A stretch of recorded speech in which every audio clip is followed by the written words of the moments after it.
Hello all, in this session we are going to learn how to set up FE model for Abacus standard in Hypermesh. It means we are using Hypermesh as a preprocessor and Abacus as a solver.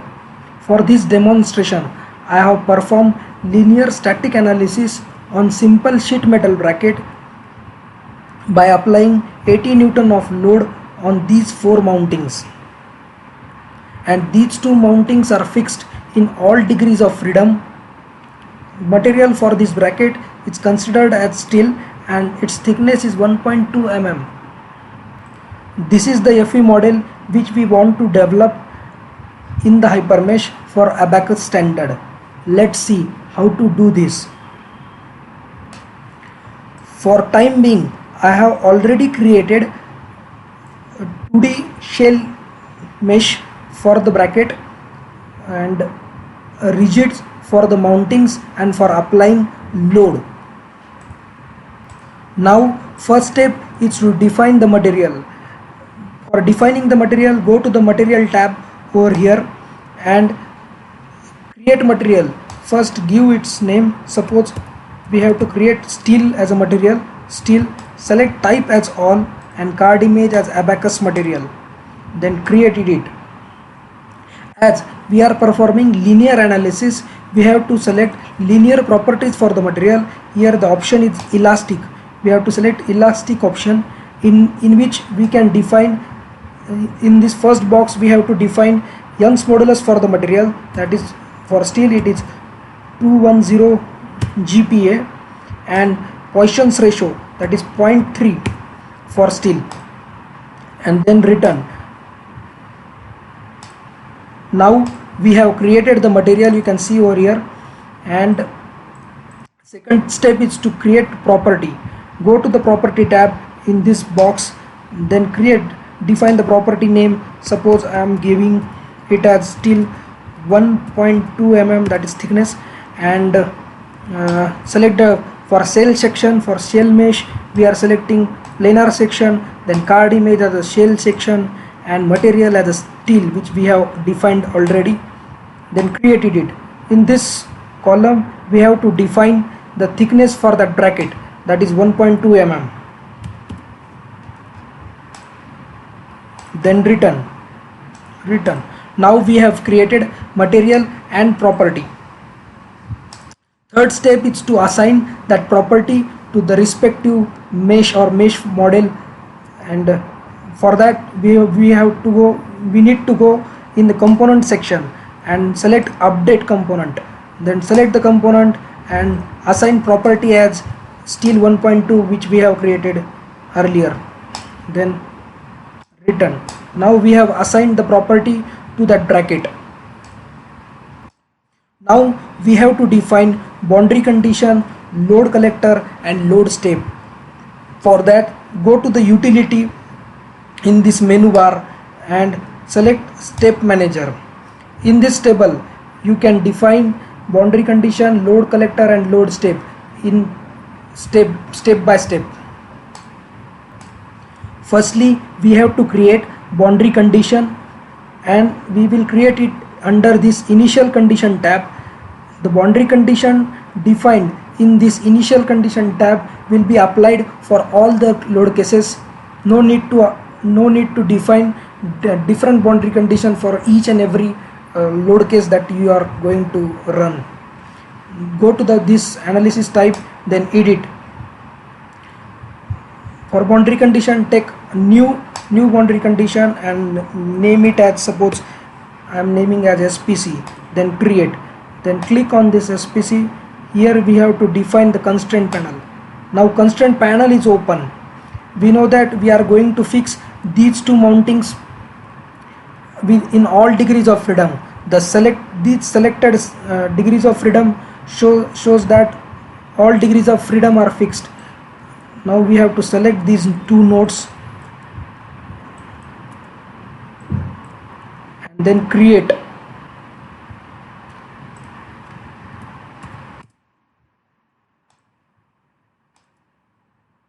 Now we have defined the boundary condition. Second step is to create load step.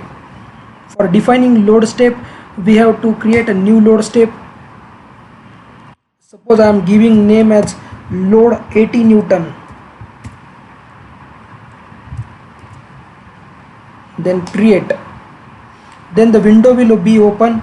In this window you can define the load collector, you can define output block, you can apply concentrated load, distributed load, you can apply pressure and define the analysis type step by step. Let's do for the linear static analysis. First go to this parameter, then select name, and on this perturbation tab, perturbation is for linear analysis, then update over here. Then go to the analysis procedure, analysis type, select static. We are performing linear static analysis, and here no need to define anything because of linear static analysis. In non-linear analysis you can define increment in this data line, but no need over here. Then go to the boundary condition. No need to define separate boundary condition as we have already defined in initial condition. Then go to the as we are applying 80 Newton of load, then go to this concentrated load option and select C load, that is force we are applying, and create a new load collector. Here load collector will be created. Name it as suppose load of 80 Newton. This is the load collector. Create. Then click on this and you can define the forces or load from here. Define the load. Then the force panel will be open. Select the node on which we have to apply the load. Suppose I have selected this node and we have to apply, that is 80 Newton of load, and I am giving magnitude as -80 because of the 80 Newton load in downward direction. Downward means in negative y. As reference to my model, it is in negative y direction. I am applying 80 Newton of load. That is why this minus sign is there, and direction as y axis I am taken, and relative size is for representation of that load. Load type should be C load. Then create and return.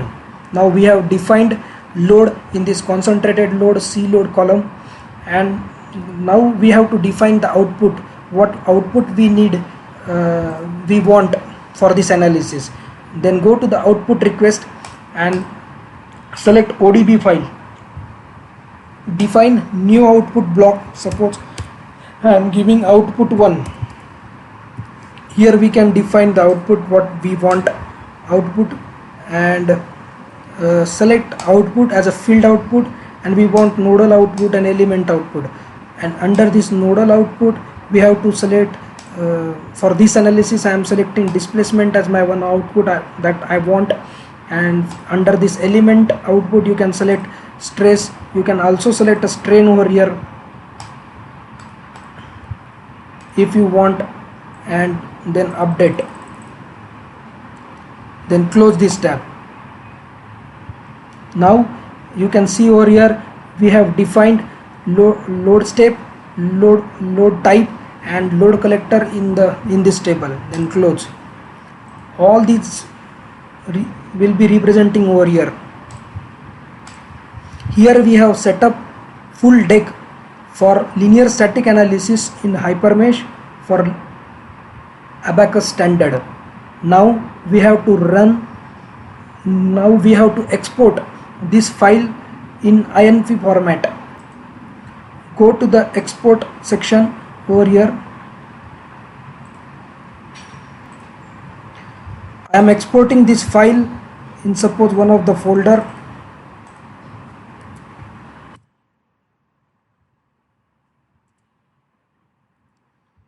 Suppose file name is 1 and export as all. Then export. Now INP file, input file for Abaqus solver is created using the Hypermesh.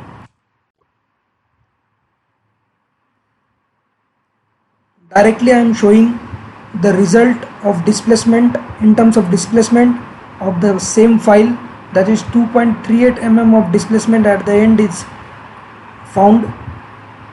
In this way we can set up the model for Abacus standard in Hypermesh. Thank you.